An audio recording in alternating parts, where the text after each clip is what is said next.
Estás a punto de escuchar un podcast de Libertad Digital y Es Radio. El otro día me convertí domingo en la heroína de mis amigas. ¿Qué hiciste? Pues porque celebré el cumpleaños de Saúl y entonces de repente, pues nada, empecé a sacar las cosas del cumpleaños y de repente oigo como una exclamación. ¡Ah! ¡Ah! ¿Pero de dónde las has sacado? ¿Cómo las has conseguido? Y es que tenía pajitas de plástico. Ah. Porque ya no las venden. No, ya no. A mí es de las cosas que me molestan más de la modernidad, así, de las cosas pequeñas. Así que me hice la chula. Porque además el sabor de las de cartón es bastante molesto. Es horroroso. Es horroroso, es como da una grima. Claro, es que es como que se te deshacen en la boca. Una cosa tan eficiente. O sea, vamos hacia atrás, de verdad, las pajitas de plástico eran una eficiencia máxima, muy baratas, pesaban poco, fáciles de usar, para millones de usos en el coche, irán, yo qué sé, para un niño para que no se le cayeran, y nos las han cambiado por una cosa horrible que da grima meterse en la boca, pues bueno. Pues yo hasta ese momento tenía las pajitas ahí metidas en un armario, ahora las he sacado fuera, las he puesto en la estantería, pero es nuestro producto estrella. Cuidado, porque encima hizo un cálculo hace unos años, Absolueche, este tuitero, lo voy a buscar, a ver si lo podemos poner en el episodio, en la página de este episodio, en el que calculaba cuánta energía se consumía con las pajitas de plástico y con las de cartón. Decía, claro, las de plástico, venga, consumen o son más perjudiciales para el medio ambiente porque no se reciclan y son de plástico. Dice, claro, las de cartón, incluso suponiendo que producirla sea igual de eficiente, que yo estoy seguro de que no, de que se consume mucho más energía, pero luego decía, hay que transportarlas y pesan más. Entonces, claro, decía, por los kilos de petróleo, los litros de petróleo que tiene que consumir el barco para transportar una tonelada de pajitas de cartón, en el mismo espacio y con el mismo peso, a lo mejor transportaba 3 toneladas o 4 de plástico, porque pesan mucho menos. Con lo cual, no solo no estamos beneficiando al medio ambiente, sino al acumulado final es mucho peor para el medio ambiente las de cartón que las de plástico, porque en el transporte, en la manufactura y en todos los procesos que implica, son mucho menos eficientes, también en términos de emisiones y también para el medio ambiente. Pero nos hemos metido cuando... Eso es, nos metemos en unas historias. No, las religiones así, estas un poco absurdas modernas, son así, establecen unos dogmas y no se pueden retar. ¿Qué tal? ¿Cómo estáis? Bienvenidos a Economía para quedarte sin amigos. Hoy hablamos de señores como este. Es un orgullo que, además de que nosotros ganemos mucho dinero y de que yo sea una de las personas más ricas de este país, los trabajadores que tenemos nosotros también somos de los más ricos que hay en este país. Y para nosotros es un orgullo el compartirlo entre todos nosotros. Juan Roig, presidente ejecutivo y máximo accionista de Mercadona. Y también hablaremos de relatos como estos: Greta Thunberg, Irene Montero, Pablo Iglesias, Pedro Sánchez. Our civilization is being sacrificed for the opportunity of a very small number of people to continue making enormous amounts of money. El reparto de la riqueza a nivel mundial, como está mayoritariamente en manos de hombres y además de hombres blancos heterosexuales. Los ricos, que por cierto desde que empezó la crisis son más ricos, los beneficios de las grandes empresas han aumentado, el número de multimillonarios en España ha aumentado, tienen que acostumbrarse a pagar impuestos y por desgracia en nuestro país no lo han hecho suficientemente. Un país rico no puede tener trabajadores pobres. Declaraciones en el programa Salvados de un salvapatrias. Se ha reunido ya con ricos y poderosos. ¿Y son tan malos como los pintaba usted antes de estar en el gobierno? Peores. Ningún rico y ningún poderoso está dispuesto a aceptar fácilmente una decisión, por muy democrática que sea, si afecta a su riqueza y a su poder. Informe de Intermón Oxfam de enero de 2022. Leo. Desde el inicio de la pandemia, los 23 principales millonarios españoles han visto crecer su riqueza un 29%. Leo. La riqueza de los 10 hombres más ricos del planeta se ha duplicado, mientras que los ingresos del 99% de la humanidad se han deteriorado a causa de la COVID. Leo. Cada 26 horas surge un nuevo millonario en el mundo, mientras que las desigualdades contribuyen a la muerte de al menos una persona cada 4 segundos. José María Vera, director general de Oxfam Intermón, lleva con la misma cantinela desde 2014. Los 20 más ricos en este país, solo en un año, han incrementado su riqueza en 15.450 millones de dólares. Por día en 42 millones, por hora en 1.700.000 por cada minuto 29.000 euros. Esta es la foto de nuestro país hoy. 2014. ¿En qué consiste el trabajo de José María Vera, también director ejecutivo de UNICEF? Visto, lo suyo hubiera sido dimitir. Pasan los años y la cosa, según él, no solo no mejora, sino que va a peor. Quizá es que su destino sería el paro si no pudiera hacer estos panfletos, informes de sociedades ricas, de ricos criticables. Y ojalá hubiera menos gente pobre en las cárceles y ojalá algunos de los ricos que nunca han estado dentro conozcan lo que es una cárcel. Hoy empezamos una serie a la que ya puso nombre Manuel Summers en 1982. Todo el mundo es bueno. ¿Cómo estáis? ¿Qué tal, Domingo? ¿Qué tal, Richard? Pues hoy vamos a escuchar a Sidoní, que es un trío catalán que a mí me tiene fascinada desde hace años. ¿Has escuchado a mí Sidoní? también estoy fascinado por estos señores. Bueno, que hoy empezamos una nueva serie. Sí. Nosotros somos raros hasta en esto, porque dijimos en 2021, vamos a hacer la serie del dinero a lo largo de este año, y nos hemos ido hasta marzo de 2022. Con el dinerito. Pues las 8 capítulos sobre el dinero muy interesantes. Pues ahora vamos a empezar la serie 2022, un poco de retraso, que va a ser un poco las preguntas de las buenas personas, las preguntas económicas que nos hacen las buenas personas. ¿Por qué los ricos tienen tanto y los pobres tienen tan poco? Nuestros familiares, gente que se preocupa de estas cosas y que nos dicen, a ver, yo es que hay cosas de la economía que no me aclaro. Que no me entran. O explican, porque esto no tiene sentido. Y que muchas veces, además, esas preguntas que tienen todo el sentido del mundo, suelen ser ideas. La idea inicial, la intuición es muy sensata. Uh-huh. El gatillo, sí. El problema está en que los malos las utilizan, claro, para manipular un poco o para empujarles en una dirección incorrecta. Y entonces nosotros vamos a intentar decir cuáles son los argumentos. Vamos a intentar explicar grandes conceptos económicos alrededor, tomando como excusa esas preguntas. Yo creo que es uno de los primeros temas que tratamos cuando nos conocimos, y es el tema de la tarta y la desigualdad. Sí, esa es si hay una metáfora que hemos utilizado en este programa y que vamos a utilizar mucho, es la de la tarta. Y en la pizarra también. En la pizarra la idea fundamental es no hay una tarta, no hay un nivel de riqueza dado. Finito. Eso es. Cuando nos pregunta, la primera pregunta que vamos a responder es ¿por qué los ricos tienen tanto? Cogemos esta pregunta porque aquel programa que le dedicamos al Papa, ¿te acuerdas cuando el Papa el verano pasado habló de repartir los panes y los peces? Sí. Le dedicamos un programa y es uno de los que más gente me ha preguntado por él o que me ha dicho, oye, hay algunas cosas interesantes, pero deberías incidir en esto o en esto otro, o deberías aclarar algunas cuestiones. Pues por eso vamos a responder a esas preguntas, le vamos a dedicar este primer programa. Vale. Y efectivamente, al final, la pregunta que se hacía el Papa, y que se hacen muchas personas, desde luego en el ámbito de la Iglesia, muchísimas personas, muy buenas personas, es ¿por qué los ricos tienen tanto? ¿Necesitan tanto los ricos? ¿A quién le están quitando aquello que tienen? Y a eso vamos a responder. Y lo primero que hay que decir es la tarta. Uh-huh. Si nosotros pensamos que el nivel de riqueza en la Tierra está ya dado, efectivamente, claro, tú te imaginas una tarta de la cual Amancio Ortega se lleva una cuarta parte, los Amancio Ortega del mundo. Pues al resto nos quedan el 75%. Si se lleva el 50%, pues nos queda menos. Claro, si tú piensas que la tarta cada vez es más grande, que es lo que ocurre en realidad, incluso aunque él se lleve un trozo mayor, al resto también nos queda mucho más. Esta es la idea fundamental y ahora la vamos a ir explicando a lo largo del programa. Sí, porque con la pandemia, y han salido noticias, los ricos se han hecho más ricos y los pobres nos hemos hecho más pobres. No, tampoco. ¿Cómo que no? La mayoría de las noticias que se han sacado sobre lo que ha ocurrido en la pandemia, lo que han hecho ha sido manipularnos utilizando... Que me han manipulado a mí. Sí, mal utilizando las estadísticas. En ese sentido, la mentira que se suele utilizar es coger los valores o la riqueza que tenían los ricos en función de los vaivenes de los mercados financieros. Por ejemplo, en el informe de Intermon Oxfam es el informe más horrible de todos los que se publican cada año. Fíjate que aquí criticamos algunos datos, algunas estadísticas, algunas interpretaciones.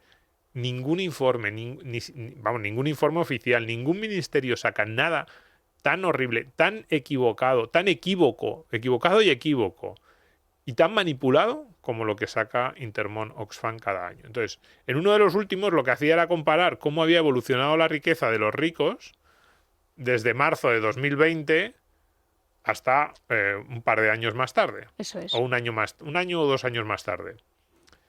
Y claro, ¿por qué cogían esas fechas? Porque eran las fechas en las que los mercados financieros estaban más bajos. Los mercados financieros se desplomaron a lo largo del mes de febrero. De hecho, desde finales de enero de 2020 hasta el estado de alarma estuvieron en caída libre. A partir de ahí hubo muchos vaivenes, porque la verdad es que marzo y abril de 2020 fueron meses muy movidos. Cada noticia que había sobre una posible cura, sobre la reactivación en tal o cual país, pues provocaba movimientos, pero seguían hundidos. Y a partir de mayo comenzaron una recuperación brutal. Entonces, claro, imaginémonos a una persona que tuviera extraordinariamente rico, tuviera 1 millón de acciones de una empresa. Entre enero y marzo las acciones a lo mejor se le hundieron un 50, un 60, un 70%, y luego de marzo a diciembre se le recuperaron el 100%. Tenía 100, perdió el 50%, se quedó en 50. Luego recuperó el 100%, cuidado, si recuperas el 100% desde 50, no pasas a 200, lo que pasas es otra vez a 100. Si tú miras la foto de esa persona en el año 2020, no ha ganado nada, ni siquiera en términos que ahora vamos a aclarar muy bien lo que significan las acciones y lo que significa ese valor. Pero ni siquiera en términos contables ha ganado nada. Tenía 100 al principio de año y tiene 100 a final de año. Si tú haces trampas y dices, ¿cuánto ha ganado este millonario desde el momento del estado de alarma, por ejemplo? Una vez que sus acciones ya se habían hundido, un 50%, desde 100 hasta 50. ¿Cuánto ha ganado desde el momento del estado de alarma hasta fin de año? Dices, ha ganado un 100%. Su riqueza se ha duplicado. Ese es el titular del informe, sí, sí. Y eso es mentira. No es mentira que las acciones hayan pasado de valer 50 a valer 100 de marzo a diciembre. Es mentira la imagen que tú quieres dar.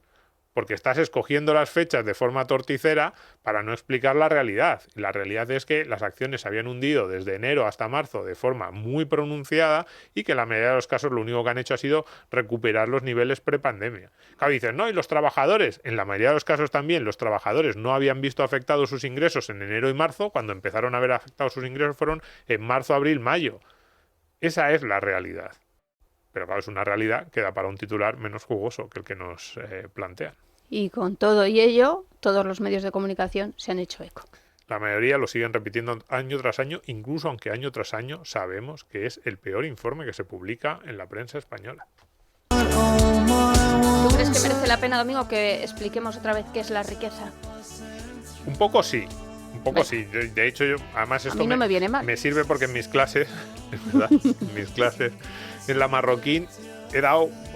Mis alumnos, como escuchan esto, van a decir, pero si este ejemplo ya me lo has puesto en clase. Pues sí, a ver, reutilizo. Pues pasa el podcast. Yo reutilizo mis...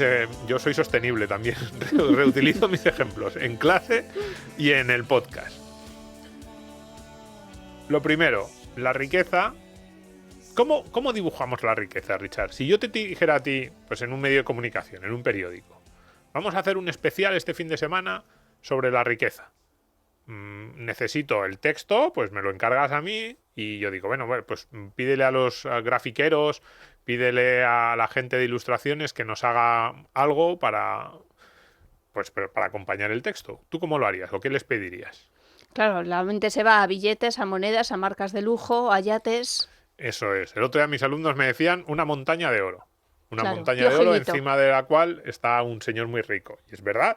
Y os dije, pues sí, es lo que haríamos todos. Además, los periodistas luego muchas veces tiramos del recurso facilón. Tú pones ahí, yo les decía, una montaña de oro y a lo mejor el símbolo del dólar. Sueltas por la montaña monedas con la cara de los ricos. Una moneda con la cara de Jeff Bezos, otra con la cara de Amancio Ortega, otra con la cara de Warren Buffett, ¿no? Y cosas así, y quedaría así medio chulo para ilustrar cómo ha ido la fortuna de los más ricos en los últimos 5 años o 10 años, o algo así. Elon Musk. Sí. Creo que está el segundo, ¿no? Debe estar ahí, sí, depende de esto que vamos a decir. Entonces, ¿cuál es el error de ese gráfico? Y digo error entre comillas, porque yo lo he utilizado y al final es lo típico para ilustrar de forma más o menos que la gente entienda de lo que estás hablando. El error es que pensamos en presente y en pasado. Decimos, ¿cuánto tiene Jeff Bezos y cuánto ha acumulado a lo largo de su vida? presente y pasado. Y sin embargo, la riqueza fundamentalmente es futuro. Ya. Herederos. No. Atentos, os interesa. La riqueza, casi toda la riqueza es futuro. La riqueza de Jeff Bezos o de Amancio Ortega, cuando decimos tiene 100.000 millones de dólares, ¿qué significa eso? Si nosotros dibujáramos, o si nosotros dividiéramos, pondríamos acciones de Amazon. Y eso puede suponer el 90, 95, 98% del valor de la riqueza de Jeff Bezos. Propiedades inmobiliarias, y no solo inmobiliarias, propiedades de lujo en general. Pues eso, casas, yate que seguro que tiene, un avión privado, coches. Eso no creo que sume más del 1% de su riqueza. Y dinero, cash, en dólares, en oro y en activos equivalentes al dinero. Pues igual, ni de broma el 1%, eso probablemente sería el 0,1 lo que tenga él en el banco.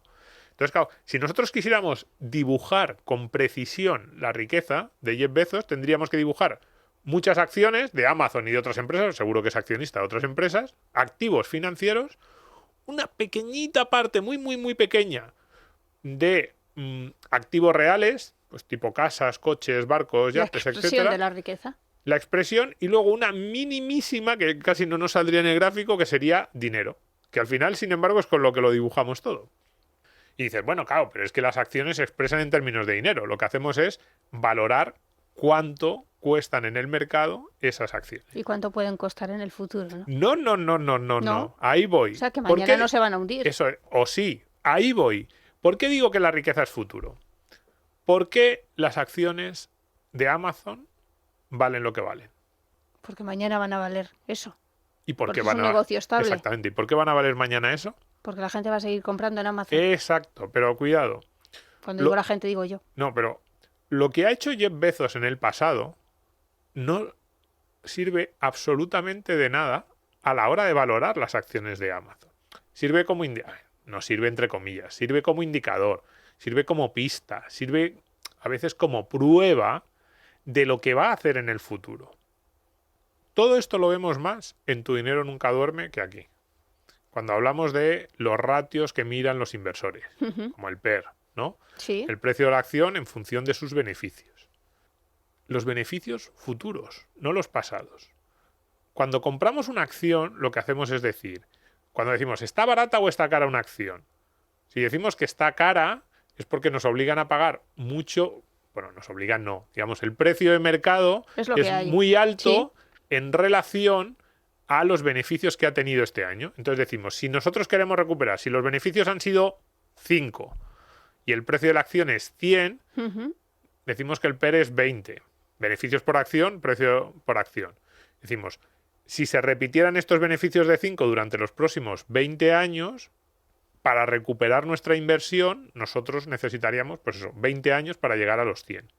Imaginemos una empresa que tiene unos beneficios de 50 y la acción vale 100. PER es 2. Y decimos, bueno, esto está baratísimo. En solo 2 años recuperaría mi inversión solo con beneficios.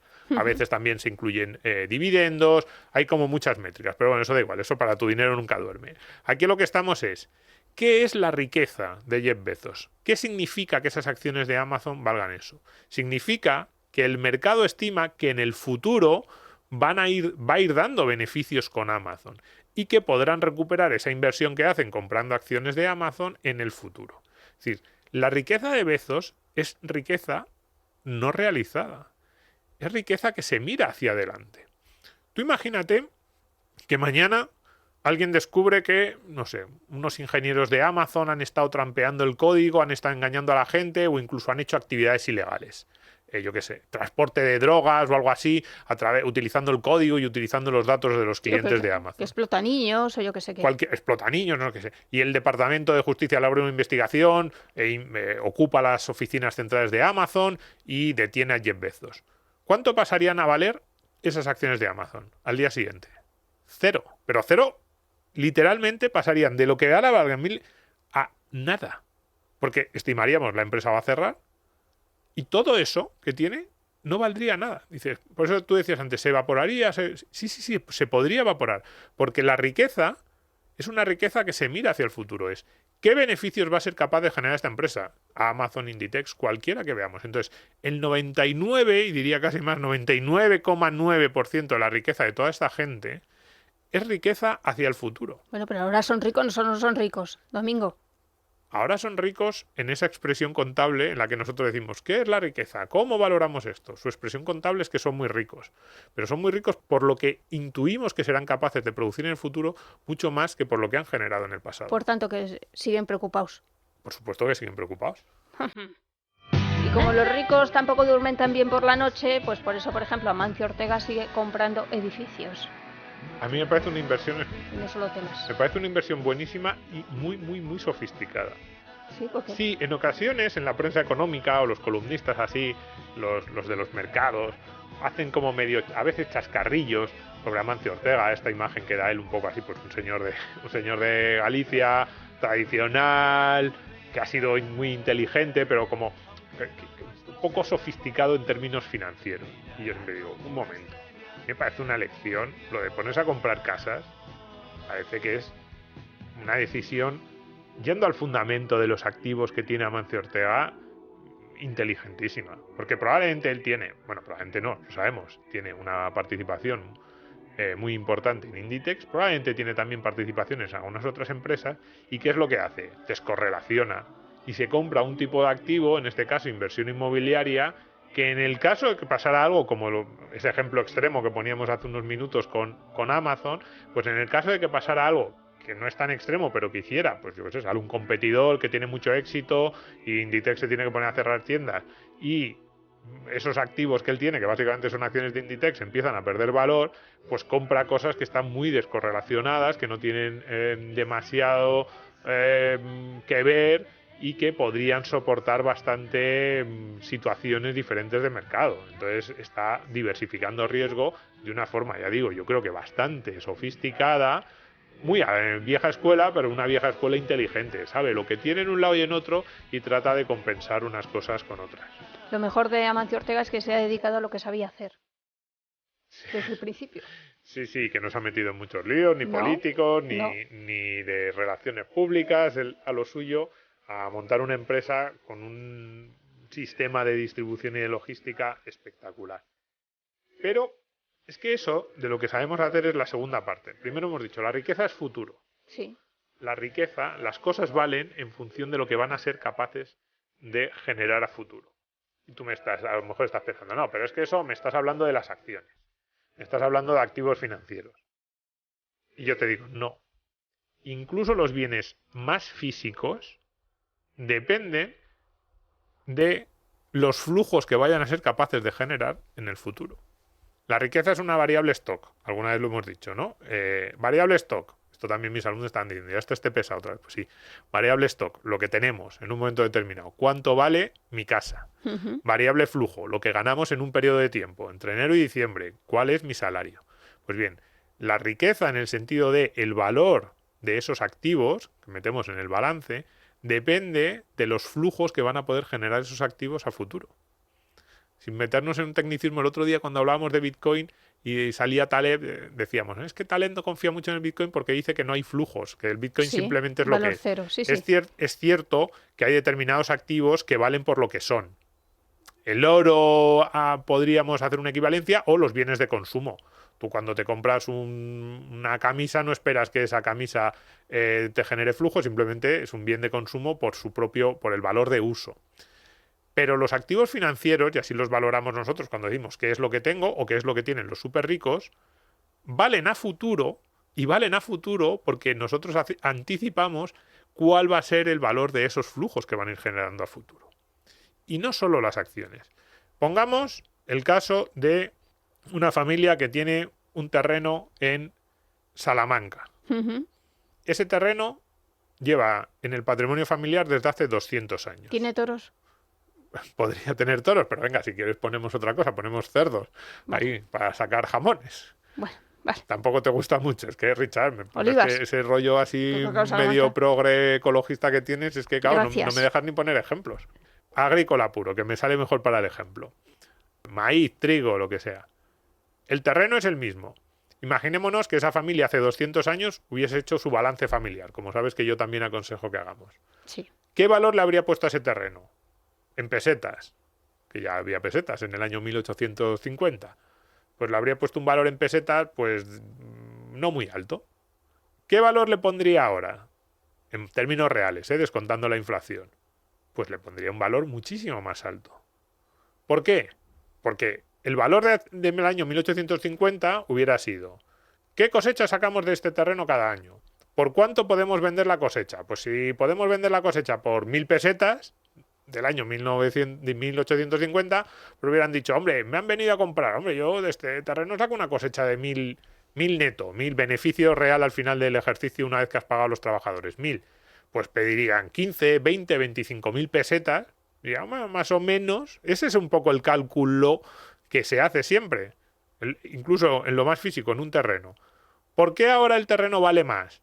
Porque ahora probablemente su propietario diga que soy capaz de sacar mucho más de lo que era capaz en 1850. Claro.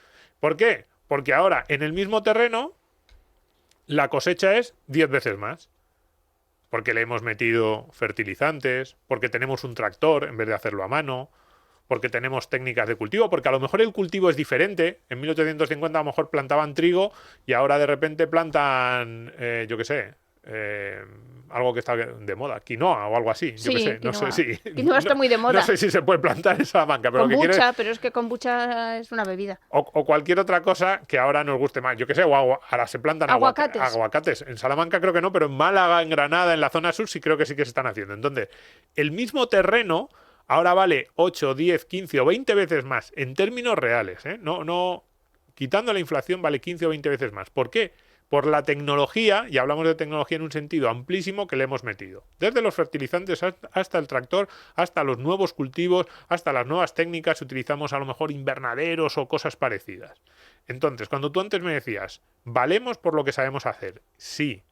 El terreno físico, la descripción física es la misma. Un terreno en Salamanca entre el río tal y el término municipal de cual, kilómetro... O sea, la descripción que hace el catastro es exactamente la misma. El valor que nosotros le vamos a poner al balance de esa familia en 1850 y actual no tiene nada que ver. Claro. ¿Por qué? Porque lo que sabemos hacer con ese terreno no tiene nada que ver y, consecuentemente, los flujos que va a generar ese terreno a lo largo de los años no van a tener nada que ver.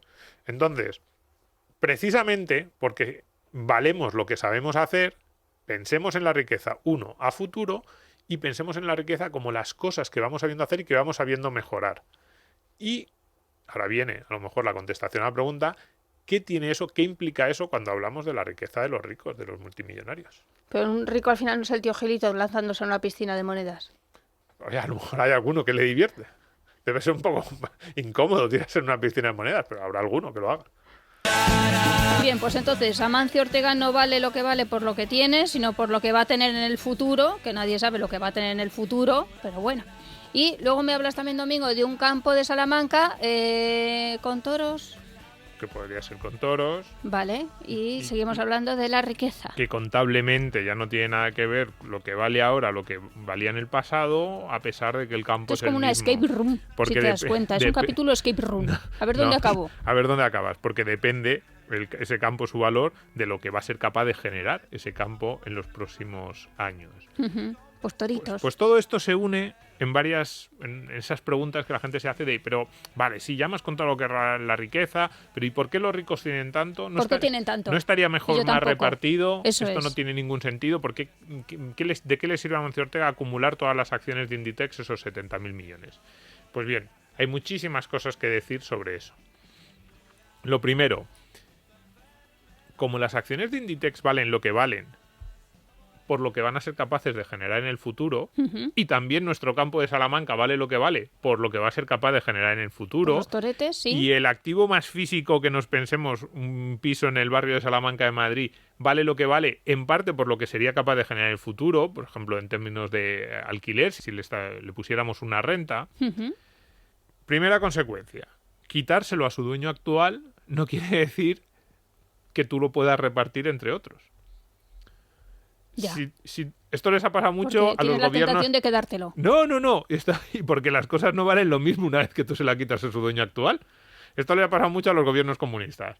El expropiese. Si tú le expropias ahora a Amancio Ortega Inditex, ¿qué ocurre con Inditex? Pues que supongamos que solo le expropias su parte y que el resto de acciones, las que están en bolsa, las que tienen los pequeños accionistas, siguen cotizando.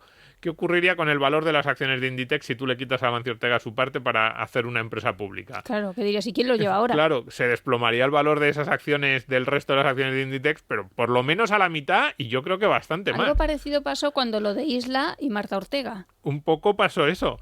Entonces, claro, Marta, tú le puedes quitar a Amancio Ortega los 40.000 millones, más o menos, que es lo que vale su participación en Inditex. Pero eso no quiere decir que tú puedas aprovechar para el Estado esos 40.000 millones. A lo mejor, según se lo estás quitando, su valor pasa de 40.000 a 2.000. Ya. Claro, por algo valdrían. Claro. Pero yo creo que muchísimo menos. De hecho, ¿por qué? Porque ya Inditex no iría a tener los beneficios en el futuro que iba a tener. ¿Y por qué no los tiene? Igual que si le quitas a un señor su campo de Salamanca. ¿Por qué vale Inditex lo que vale? Por los beneficios a futuro. ¿Y de qué dependen de los beneficios a futuro? De Amancio Ortega, fundamentalmente del conocimiento que tienen todos y cada uno de los trabajadores de Inditex, incluidos sus directivos. Igual que los beneficios a futuro de un campo en Salamanca dependen del conocimiento que tiene ese agricultor, que sabe qué cultivos son mejores, son peores, qué cultivos tienen más mercado y cuáles no tienen tanto mercado, que conoce proveedores y clientes, es decir, que conoce su sector. Fíjate que las empresas ya no modernas, solo desde un punto de vista técnico, sino en general. Las empresas modernas creen que el futuro depende de que lo felices que sean sus empleados, y entonces por eso les compran bolas para sentarse. En ocasiones sí, y se equivocan. Depende del conocimiento de esos empleados. Tiene sentido tener muy contentos a tus empleados si sabes que tu valoración, también la valoración de la empresa y sus beneficios depende de lo que sepan hacer con las cosas que tienen a su disposición cuántos temachas se esos tomen empleados. al día, claro. Entonces, importante, precisamente porque la riqueza depende de lo que sabemos hacer con ella, está muy ligada también a las personas. Desde luego. Otra cuestión, si vemos esa mirada de la riqueza, o sea, si pasamos esa mirada de la riqueza hacia el futuro y miramos la riqueza como lo que vamos a ser capaces de generar con eso que tenemos, también nos ponemos mucho menos nerviosos con esas fortunas que se han ido acumulando y sobre todo fortunas que se han hecho como estamos planteando aquí. Porque claro, decimos, ¿a quién le ha quitado algo a Amancio Ortega? A nadie. Si tiene lo mismo que tenía hace 40 o 50 años, acciones de Inditex. Acciones de Inditex simplemente han ido cambiando de valor. Y en este punto, cuando decimos, ¿y por qué? Pero igualmente, sigue siendo mucho. Y es como, si es que en realidad no es mucho, es lo mismo que tenía antes. ¿Qué es lo que él quiere?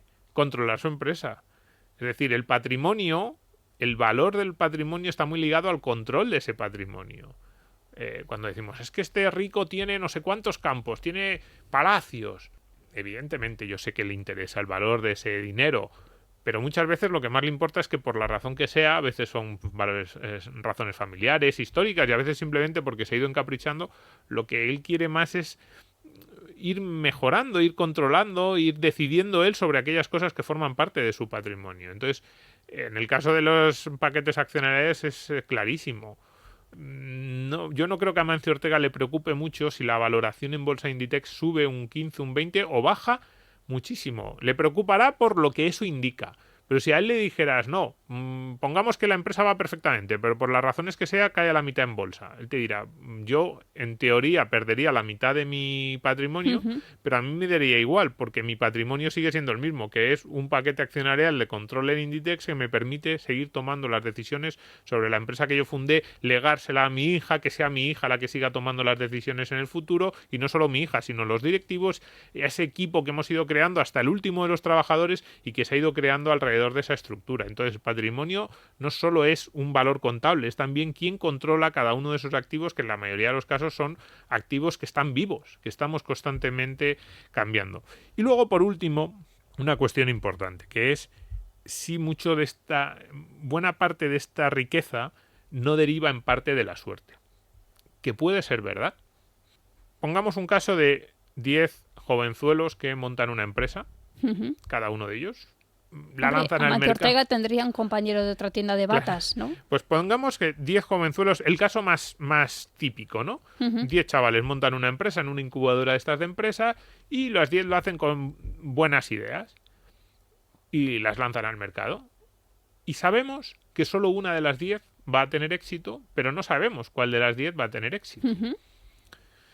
Y muchas veces la que tenga éxito no depende en cierto sentido de la fortuna. A lo mejor de salir un poquito antes o después al mercado, de una campaña exitosa de captación de fondos o no. Sí, un porcentaje, pero... Sí, hay un porcentaje, pero los 10 van a trabajar y sabemos que aunque los 10 trabajen muchísimo, solo uno va a tener éxito porque es la tasa habitual y muchas veces de verdad depende de factores que no controla del todo el impulsor de la idea. Entonces, cuando los 10 se lanzan al mercado, vamos a poner el caso extremo, que yo no creo que exista así, pero todo depende de la suerte. Es decir, los 10 lo hacen más o menos bien, los 10 trabajan, pero quien tenga éxito va a depender de factores que no controlan ellos. Yo no creo que todo dependa de la suerte, pero sí que creo que el factor suerte, el factor azar, el factor donde te encuentras, incluso en qué momento, por eso digo que es muy importante. Claro, entonces, solo uno gana. Entonces, ¿cuál es el relato? Solo uno gana, solo uno su empresa se acaba haciendo muy grande. Entonces, el relato habitual es un relato sobre todo entre académicos, casi diríamos entre la izquierda un poco más sutil, un poco más sofisticada, que no va contra los ricos porque sí, lo que dice es cuidado. Este chico, sí, ha trabajado, ha tenido éxito, ha lanzado esta empresa, pero buena parte de su éxito en parte depende de un factor fortuna que él no controlaba. Entonces, si este chico el año que viene tiene unos beneficios, cuando la empresa ya sea grande, de 10 millones, 15, 20, debería en parte recompensar, uno, a la sociedad que le ha dado las condiciones en las que él se ha podido hacer rico, y dos, como tampoco él se lo merece del todo, ha habido un factor más o menos suerte, tendrá que pagar mucho. Entonces, ante este argumento que es cada vez más presente en las redes sociales, por ejemplo en Twitter aparece muchísimo, hay que decir, un momento, ¿y a los otros 9? ¿Cómo? Incluso aunque fuera, imagínate que fuera el caso más extremo, un sorteo. Tú les estás diciendo a 10 chicos, esto es un sorteo.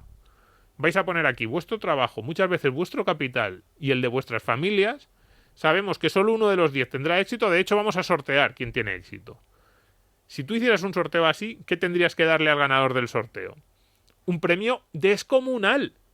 Descomunal. Porque si no, ¿quién se va a meter en una lotería en que 9 de cada 10 veces pierdes? Y pierdes mucho. Tiempo, esfuerzos, energía, ilusión y dinero, porque también pierdes mucho dinero. Entonces, castigando mucho al que tiene éxito, incluso aunque el que tiene éxito lo tuviera solo por suerte, que no es verdad, lo que estás haciendo es que mucha menos gente se lance a hacer esas ideas. Las ideas rompedoras son en parte el fruto de, pues eso, genios que ven algo que los demás no vemos, pero también de genios que saben que el premio de poner esa idea rompedora, que podría ser un fracaso y que 9 de cada 10 veces es un fracaso, se lo llevarán ellos. Si tú les dices, las 9 veces que fracasas, tú solo afrontarás los costes del fracaso y la vez que ganes tienes que compartir los beneficios del éxito con todos los demás, venga, pues, hombre, va a ser mucho más difícil que los 10 se pongan. Entonces, incluso aunque fuera solo suerte, que muchas veces parece que es solo suerte, parece que es que Apple creció y fue la empresa más, o es la empresa más grande del mundo casi porque a Steve Jobs tiró los dados y salieron así. No, hubo muchísimo trabajo, talento, visión detrás. Pues bien, incluso aunque solo hubiera habido suerte, tendríamos que pensarnos muy bien si no nos merece la pena recompensar esa suerte. Porque al final nuestras sociedades ultra ricas, en las que la tecnología lo es todo, es tan importante, por eso un campo de Salamanca ahora vale 10 veces más que hace 200 años, por la tecnología que aplicamos, en parte nacen de mucha gente que se pone a hacer cosas que parecen locuras, que se pone a desarrollar proyectos que parece que no tienen futuro, que parece que solo tienen un 5, un 10 o menos de porcentaje de éxito. Y para impulsar esos proyectos que tienen tan bajo porcentaje de éxitos, o el premio es extraordinario o nunca los tendrás. Y nuestras sociedades crecen alrededor, en parte, de ese tipo de proyectos alocados. La verdad es que no hay por dónde cogerlo porque muchas veces parece que lo que quieren es como hacer esclavo a Mancio Ortega. Tú ya has hecho todo ese dinero, dámelo a mí. Y ahora te pongo a hacer más dinero. Y ahora cuando lo saques, venga, dámelo a mí. Y algo que creemos es que los ricos también lloran y los ricos también roban. Que nos quitan a nosotros las cosas. Que ese es y por eso es legítimo luego robarles a ellos. Esa es la conclusión final de este episodio. Esa es la idea que me gustaría a mí que sacaran los que nos están escuchando. Haremos algún episodio más sobre temas de cómo impulsar la pobreza, sobre temas de... Vamos nosotros a decir cómo impulsar la pobreza desde aquí. No. Haremos algún episodio más sobre temas de cómo luchar contra la pobreza. Y gente que está diciendo, ya, Domingo, pero no me convences. Vale, sí, pero algo tenemos que hacer. Pues haremos en esta serie de esas preguntas que se hacen las buenas personas de qué podemos hacer. Pero cuidado, eso que estás diciendo es muy importante. La imagen que a mí más me gusta repetir cuando sale esta conversación. Ya, vamos, los que nos sigan, yo creo que nos habrán oído a mí. Ya, sí. Sí, nos han calado. Y esta frase yo la digo siempre. No hay ni una sola persona en España, que en estos momentos sería más rica, tendría un salario más alto o un patrimonio más elevado si Amancio Ortega no existiera. Ni siquiera la otra tienda de batas que había en el pueblo, el No lo Zaro. sé si a lo mejor la tienda al lado de batas o una tienda de modas en La Coruña, a lo mejor es la excepción que confirma nuestra regla. Pero es un contrafactual muy fácil de pensar. Imagínense, que se imaginen las personas que nos están oyendo, que en el año 1980 Amancio Ortega, cuando tiene 2, 3, unas poquitas tiendas de ropa en La Coruña, dice, ya paro, no quiero ser más ambicioso, ¿para qué me voy a liar? Con estas 2 o 3 tiendas yo tengo un buen pasar, me he podido comprar una buena casa y voy a ser una persona, pues un buen empresario, pero un empresario de nivel bajo. Nadie en España, tendría ni un euro más por esa decisión de Amancio Ortega. Lo que tendríamos es todos menos. Muchos de sus trabajadores tendrían menos, muchas de las personas que han colaborado con Inditex o que han puesto sus franquicias o clientes y proveedores, los clientes tendrían peor ropa o más cara, sus proveedores no habrían podido participar en esa enorme creación de riqueza que ha supuesto Inditex y la industria española estaría peor, o sea, todos, no habría nadie que estaría mejor. Entonces pensemos eso. No nos ha quitado a ninguno, ni a mí, que yo soy mucho más pobre que él también, podría decir, Amancio, ¿qué me has quitado? Es que no nos ha quitado nada. Pero en el fondo son egoístas, solo piensan en su riqueza. Pero eso ya es una cuestión moral, que eso les corresponde a ellos. Pero desde el punto de vista de la riqueza, ¿no? Luego un día hacemos una clase de moral. Oye, ¿son egoístas o no? Yo creo que no. Yo creo que una de las peores cosas que podría hacer Amancio Ortega... Yo tampoco lo creo. Lo digo en serio. Una de las peores cosas que podría hacer Amancio Ortega es repartir su riqueza. Volvemos a lo que estábamos diciendo hace 5 minutos. O sea, Amancio Ortega regala... ahora lo hace a través de su obra social. Aparte me parece de que muy bien. Claro, y hace una obra social espectacular. Pero vamos a su riqueza, a lo que es su riqueza. Sí. Amancio Ortega coge mañana sus acciones de Inditex y dice, le doy una acción a cada español.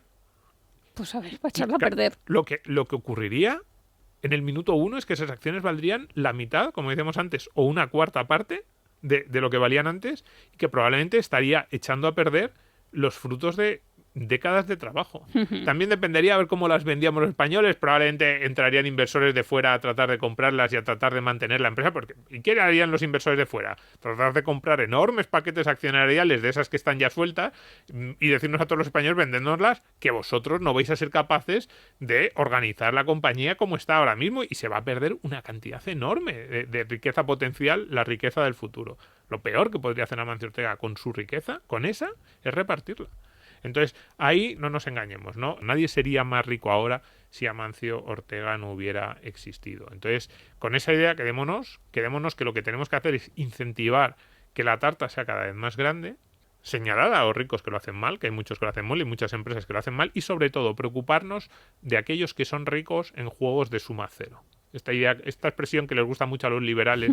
¿Qué es un juego de suma cero? Un juego de suma cero es un juego en el que para que uno gane el otro tiene que perder. El capitalismo es lo contrario. El capitalismo de verdad, el que defendemos aquí, es lo contrario a un juego de suma cero. Podemos ganar todos. Amancio Ortega ha ganado muchísimo sin quitarnos nada a nadie. Esa imagen que nos quede en la cabeza.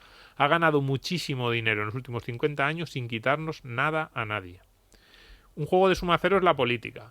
En la política, para que uno tenga una subvención, otro tiene que tener un impuesto. Para que uno tenga un puesto público, para que uno tenga un cargo político, el otro tiene que haberlo pagado. Eso sí que es un juego de suma cero. Y hay ricos que se han hecho ricos gracias a la política. Y los que se hacen ricos alrededor de la política casi siempre son en juegos de suma cero. Ellos ganan para que otros pierdan. Entonces, fijémonos mucho más en los ricos de suma cero que en los ricos de suma positiva. Porque los ricos de suma positiva, a lo mejor les tenemos envidia, a lo mejor incluso alguno, porque Amancio Ortega es un tipo, a ver, yo sé que en esto jugamos con ventaja, es que nuestro rico en España encima es una persona que parece entrañable, muy buena persona, que ha dedicado su dinero, que se preocupa de los demás, nunca ha tenido esa apariencia del rico pretencioso, que no hace publicidad, que no hace ni de sus tiendas ni de él. Entonces, yo sin conocerle personalmente da la sensación de que, bueno, que están encima en un nivel bastante elevado en cualidades personales, ¿no? A lo mejor no, pero vamos, yo lo poco que vemos de él intuimos que va por ahí. Pues bien, incluso los ricos más miserables, que también los hay algunos ricos millonarios que les ves y que dan asco. Debes ser un tipo impresentable, pero si han conseguido la riqueza a través de juegos de suma positiva, es como, bueno, pues es un cretino, como hay pobres y ricos cretinos, pero por lo menos no, lo que él tiene no nos lo ha quitado a los demás. Fijémonos mucho más en los que han conseguido la riqueza en base a esos que juegos son la de mayoría. suma cero, que desgraciadamente en España son muchos. Yo creo que una de las razones por las que la riqueza en España está tan mal considerada es porque sabemos que muchos de los ricos no tienen su riqueza por merecerla, sino por a quién se han arrimado. Y eso sí que es muy... eso sí que no tiene ningún sentido, eso sí que no genera ningún tipo de bienestar social y ahí sí que deberíamos estar muy vigilantes. Y porque el relato social comunista está extendidísimo en toda la población, en la educación y en el periodismo. Así es. Nos vamos. Aquí acaba la primera entrega del curso de Economía para Buenas Personas. Van a venir otros más, ¿verdad, Domingo? Sí, esas preguntas, y bueno, y a nuestros amigos del grupo de Telegram, esas preguntas que sus amigos les hacen. Es que a veces mi amigo me dice esto... ¿Tú no quieres la paz en el mundo? Sí, de ese estilo, más relacionadas con la economía, no tanto con la política, pero sí un poco esta de, ¿y tú no crees que...? Y muchas veces te desarman porque son preguntas con buena intención... Con lógica, un corderito no con estaría lógica mejor por lo en el menos campo. en la primera mirada, la mirada del sentido común, dice, sí, es que es verdad que esto estaría mejor o parece que sí, y nos cuesta mucho responder, pues vamos a tratar de ir respondiendo a todas esas preguntas y bueno, pues para que podamos responder y también para animar a pues decirle a esos amigos, mira, escuchad en este podcast a ver si os convencen de que los ricos no son tan malos, los ultra ricas. Fíjate que aquí hemos tratado a los mega ricos, pues ni siquiera ellos son tan malos como casi siempre. Hay que armarse de argumentario. Un poco sí. Claro que sí. Bueno, pues nada, que muchas gracias a todos por estar ahí una semana más, que volvemos muy pronto y seguimos en Twitter, @sorianodomingo, @nrichard, y que colgaremos este episodio de podcast en todas las plataformas que existen en el mundo mundial y por supuesto también en nuestro periódico en Libertad Digital y en nuestra radio en Es Radio. Gracias a todos, un abrazo enorme, a repartir.